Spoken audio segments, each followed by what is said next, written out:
Hi, this is Gertrude and you're watching Thorin's YouTube channel. When competitive Counter-Strike Global Offensive CSGO began, NiP, Ninjas in Pyjamas, were the best team in the world by far. They were the team that won their first 10 offline tournaments, and it wasn't until their 11th offline tournament that a team first won a map off them in offline play. They won their first 87 straight maps in offline competitive play. In online games, they occasionally lost, but offline, they were imperious, they were unbeatable. And this is justifiably so. At the time, it was the craziest streak in history. It probably still is in many ways the best streak, the sickest streak you will ever see in the history of online competition when you consider how difficult it is to just never lose. I mean, there were times that they went close to losing. People got them close to 16-14s. People had leads on them. People had big leads sometimes. People had them in tough situations. But somehow they always came through. Somehow they always found a way. Somehow they just kept winning games. And this kind of streak will never be repeated in CS or probably in any game ever, actually, when you consider how sick that is, at least from the esports games I've covered. I mean, I know there are extremely sick streaks in Brood War in terms of people winning maps in a row or making it through successive qualifications. There's lots of great streaks and records out there, but this has to stand as one of the best in history. Now, in this video, I won't get into minutiae of who they played in all of those matches and characterize them, because actually, in its own way, after building it up to be the sickest streak ever, which it is, people actually still take it from there and I think exaggerate it and go too far with it and make it as though teams now have to do that and muddy up the ages and the context there. So I'll probably make some other content, perhaps a text piece explaining who they were playing there and really characterizing the era for you and what the teams were like they were facing. But I want to go into some of the issue now of how did NiP go 87-0? Because it's something that as it was happening, we were all scratching our heads about. I mean, if you go back and watch the first episodes of podcast, the podcast that I did with Lurpus and Khan, it was actually called Podcast, named after Podbots. We were always scratching our head trying to figure out what it was. Was it that they had the best players? Did they have the best tactics? Did they have the better understanding of maps? Did other teams not understand how to play as pros? It was very hard to figure out, and we rather, just like all the other top teams out there, didn't know what was going on. In fact, NiP didn't really themselves entirely understand why they kept winning all the time. They thought, sooner or later, we're going to drop them out, we're going to lose a tournament, which obviously they did, but it took 11 offline tournaments. But I want to get into some of it now because it's something I've obviously got the benefit of hindsight. I've been able to think about it over many years. I've been able to watch games over again. I've been able to see how the game's evolved since then. So when I go back and I look at it, so it was the 26th, or it was around the 26th of August that they played and won their first tournament called Steel Series CSGO Tournament. That was in Sweden, and it was entirely a Swedish event. That was the first offline LAN they played. It was, in fact, in many ways, the first offline reasonably notable LAN at all in CSGO. They won that, and it wasn't until it was the 7th or the 6th, I think it might have been the 6th of April when they lost the first series, which was the Virtus Pro, who's actually a Russian team with Dosia and Fox and Kucha and those guys at Dren, at Star Series Season 5 offline finals. So we're talking about a period that was about, let's see, well, there'll be about 7 months, just over 7 months and a couple of weeks, okay? That's how long they were undefeated for in offline play. We're not talking about undefeated in series even single maps, they hadn't lost one. So first and foremost, let's start with the big fraggers. One of the things that they had going for them first and foremost is that they had the best player in the world by far, Get Right. He was a guy where almost every game you felt like he was dropping 25, 30. He was untouchable. His role as a lurker, he absolutely dominated in. He used to routinely win 1v2s and 1v3s, ones that for other people would be so difficult that if another great lurker, like an MBK type guy, admittedly he lurked later on in the game, if they won 1v2s at even half this rate, you'd be like, wow, they're really playing out their skin there. You're not supposed to win 1v3s in a lot of these situations. He was so good at them, he dominated the game, but not in an big fragging initial entry frag type way that a lot of stars do. He was dominating from the back end of the game, in theory the more difficult end of the game to win the game from. Yes, you can pad stats as a lurker, but to actually have the stats and be winning all the zones and be winning the games for your team is incredibly difficult, and he was the best in the world at doing that and the best player overall. His spray at the time in early CSGO, people always used to complain about how bad the spray was. It's still not great now compared to what people got to, the level people got to in 1.6 fairly early on, but he had, from almost day one, the most supernaturally good spray. It was insane. He could spray and consistently hit spray patterns like double the range other players could. It was absolutely crazy. Other people didn't attempt that style because it wouldn't work for them. They'd get fragged, they'd lose, and it'd be embarrassing how people would just sit down spraying each other. Both players could miss, and one might hit with like the 26th bullet. Get Right would just get you quite early on, and his spray was almost at the level people have got now wasn't that far off it back then, although obviously it wasn't as amazing as people have gotten now in general, because people have had a lot more years to play the game. So he was clear-cut the best player in the world. No one could go head-to-head with GetRight in a game when NiP was playing an opponent and be as good as him, or sadly, even at his level. Everyone else was a step down. Beyond that, beyond having the best player, they had the best stars and the best star combo, because they had GetRight and they had Forest. Now, in the early days, we're talking about not the full 7-month span, but for about the first... let's see, actually. Let's say the first 4 or 5 months of that 7-month span, Forest was right up there as well. He was the second best player in the world, and he was having crazy, dropping mad frag totals, and he had very sick aim. He had one of the sickest aims in the game, and because he's on the entry side of the equation, you had one of the best entry fraggers in the world. I mean, admittedly second entry after Freiburg, who's just wrecking sites, opening them, bodying people in the head with sick aim. Then you've got GetRight coming behind, who's so good at clutches. This combo here won so many games for NiP, and they were just unbeatable pretty much. Their skill would win the mad CT rat sides, and then with this sort of a setup on T side, they were just bodying teams even on T side, when at the time CSGO was a very CT-sided game. So they're the best player, they're the best stars, the best star combo as well, that actually had a dual effect in the game. It's not as if one's playing well, it counteracts the other one. Even the way they affected the game could work it, both could work and have their impact on a single round because of the different ends of the round they'd be on. Then you look at the roles that they had within the team. So they had Forrest as his second entry, who was the entry fragger. They had the best entry fragger in the world, Freiburg. At the time, he was really in his zone. People hadn't developed tactics to the same degree, especially people hadn't gotten all the trick pop flashes, and people didn't smoke off defensively as CT to the same degree, and Molotovs were almost entirely not used at this point in time. So as a result, he really could just have his gun out, run around a corner, take a fight with someone, be very ballsy, and he had pretty good spray as well. He was right up there with GetRight in terms of spray, not on that level, because GetRight really was like preternaturally incredible as a player at the time, but his spray was very good as well, and he would use that to mean he didn't have to tap people. He would run in, he'd spray at people, he'd half spray, moving spray, and he'd get these kills and he'd open up sites. Then you had Forrest coming in with insane aim, who'd body the site, and in times when that didn't happen, you had GetRight coming behind to win all the clutches. So you had one of the best entry fraggers, if not the best, early in the game. Then you had Exist. Now, I won't say he was the best in-game leader, because I think that's unfair. I think Existence was actually the best in-game leader in terms of tactics, and there were other people certainly comparable. He had a simple tactical scheme, which more was open-ended to allow the players, these fantastic players, some of the best in the world, at their roles, to lead and direct what would happen in the game, and he would just overarchingly decide the maps and how people played certain situations and the rough base setup that they would operate from individually.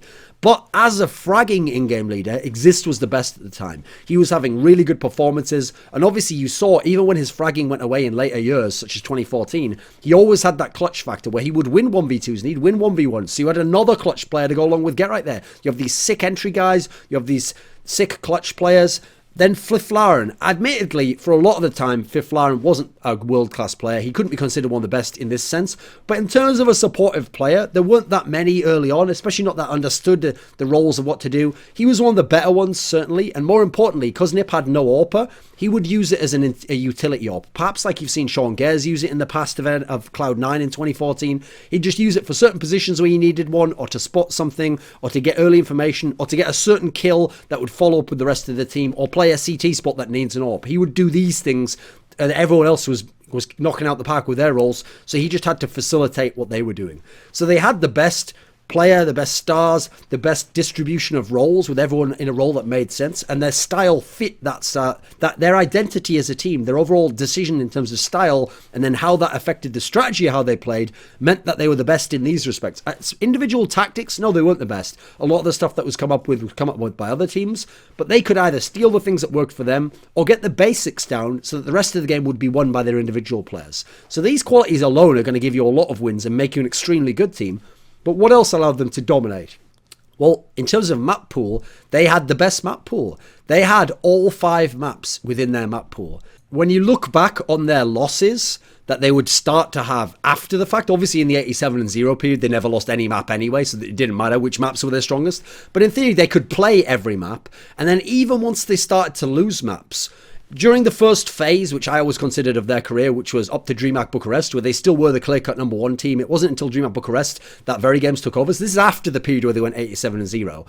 When they'd lost at DreamHack Bucharest, at the next tournament rather, up to DreamHack Bucharest, they'd only lost something like 14 maps ever. Now, the map they'd lost the most was Mirage, which was one of the newer maps introduced, and also certain other teams were specialists on that. They'd lost Dust 2 a few times. That was one of the maps in general that they sometimes veered away from. Nuke, just because they played it a lot, it was one of their homes. Lost a couple of trains, but they were phenomenal on that. Teams used to ban it against them. And Inferno, that was always a key map that could win them a third map in deciding to. So you can see that even the distribution of losses was fairly even across all the maps they're playing. There was no map NiP was bad at. They were one of the top 5 teams in the world on every single map. And on some of the maps, Train, Nuke, they were just the best in the entire world. So when you have control over the map pool in that way, you're going to be able to have pick ban advantages. That's why when I seem very harsh when I talk about Exist's failures in pick ban advantage from 2014 onwards in terms of the way he's vetoed and picked, that's because he comes from a world where NiP were always the ones with the advantage in pick ban, where they could pick a map away from the opponent, or they could allow the opponent, they could actually pick the opponent's strongest map, beat them on it, and then really could crush their morale and then go into the next map and take that as well. They could play these weird mind games that other teams couldn't, and they could also pick smartly. They could pick away from opponent's strengths and know that they could win even on their 4th or 5th best map if that was what came through for the decider in a way that other teams just couldn't. I mean, you saw it slightly with Fnatic in this latter era, and teams like VP and TSM have had times where they had strong like 6 or 7 map pools or 5 or 6 map pools and be able to play these games with lesser teams, but NiP could do this against the second and third best teams in the world. That's how incredible this team really was. You look beyond the map pool, and by the way, no other team had the full 5 map pool like that. So for example, Very Games, who were the second best team in the world, could beat everyone else. They, very early on, found that they lost a couple of trains to NiP and stopped playing train altogether. Forget just against NiP. They wouldn't play train against anyone. That was their permanent ban, and instead they worked on perfecting the other 4 maps. Because at the time, we had a 5 map pool. That's another quality. There wasn't 7 maps. It wasn't as difficult to conquer the whole map pool and never face a team who could get you on your second worst map, since you ban your worst, and get a win against you, which obviously can happen now in the modern day. For example, if Envious ban Overpass, which they don't like, a team could take train against them and potentially get a win on it against them, and therefore you can get map wins off Envious, even if Envious are the number 1 team now, and even if Envious were the most dominant team now, which admittedly they lost DreamHack, but they look like the most dominant team. So NiP had that going for them. They'd mastered all 5 of the map pool, and no one could have any map that would as an advantage against them in general. Then you consider that the competition they were playing at the time. First of all, the teams that came from 1.6 that had been very good at the end of 1.6 came over with their full lineups and didn't change lineup quickly enough. So what happened was you had these 3 teams. You had Fnatic, ESC, and Na'Vi. So at the end of 1.6, which you have to understand first and foremost, part of the reason as to why these teams didn't change lineups and why they came over so late to CSGO is because 1.6 didn't actually die when NiP had begun playing CSGO. When they won that first tournament in CSGO in August of 2012, there was still a number of months and a number of 1.6 big-sized tournaments with higher prize purses at times in first place than CSGO. The reason why NiP was one of the first teams to fully embrace CSGO is because most of their players had been, Forrest Getright particularly, they were the players, had been in SK Gaming, one of the better latter day 1.6 teams. But in 2012, they'd had a couple of bad results, and as a result, their org had dropped them as a team around the summer. And so they'd gone all in on CSGO. They'd convinced Exist to come over from the Fnatic team that was actually winning everything at that point in time, quite early on in that team's streak,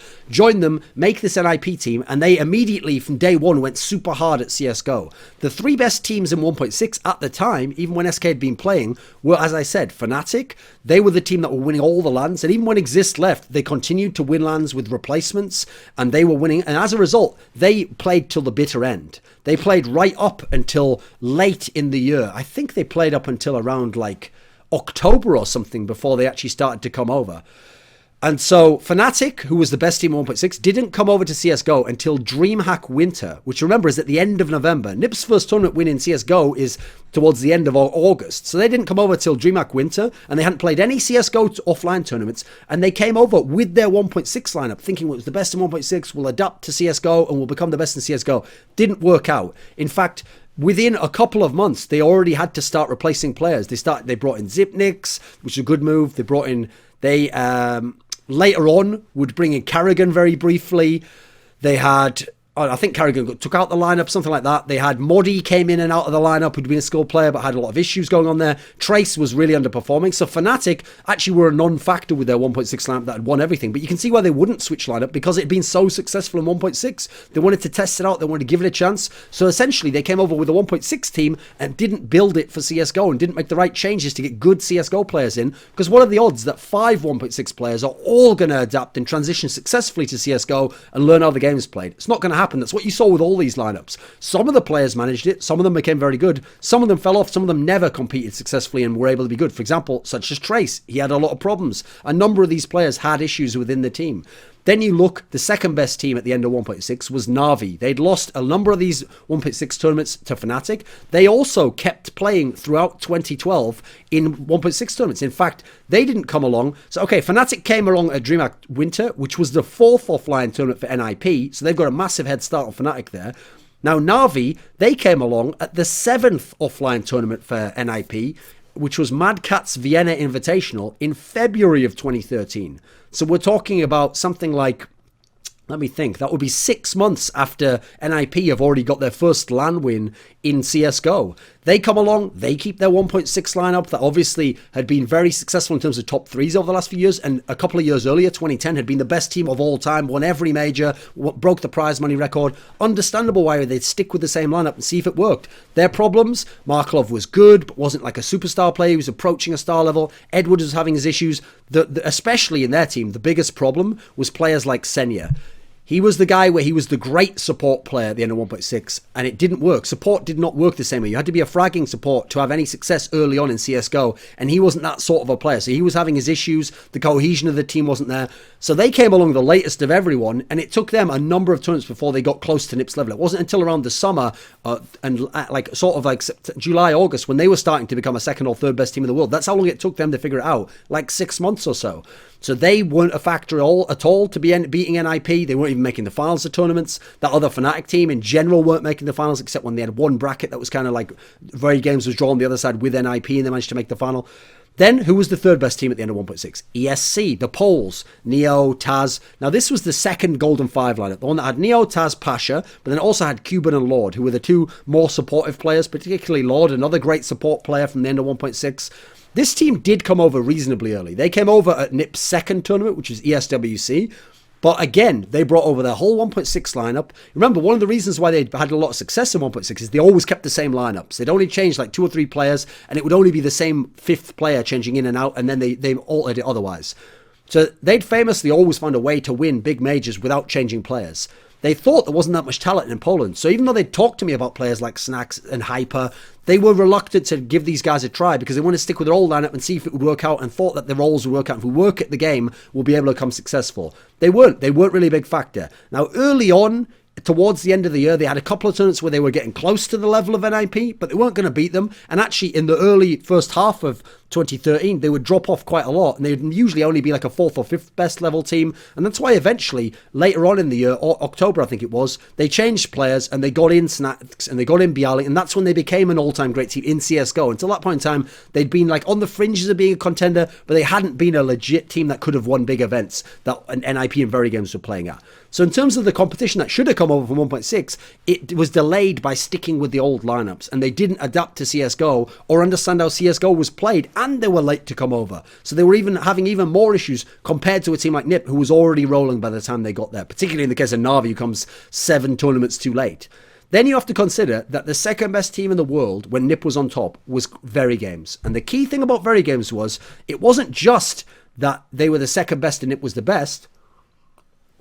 Because in many eras of CSGO, you can be the second best team and you will actually still win tournaments because you're so good, you're beating everyone below you often, and you will win tournaments where the number one team, for example, either you beat them, second best sometimes beats the best, or they lose to the third best, or they get upset by the 5th best in a game, and then you go on and win the tournament because you're the next favourite, and that's how you win titles. Very Games could never win titles because not only were they the second best to NiP, but NiP was their kryptonite in terms of style of play, the particular player strengths they had at certain matchups. So as a result, sometimes Very Games even did NiP a favour. Some of the teams that might have even had an outside shot to beat NiP couldn't play NiP sometimes because Very Games would play them, beat them, get to the final, then lose to NiP. And they lost to NiP in 4 finals in a row during this 87-0 era.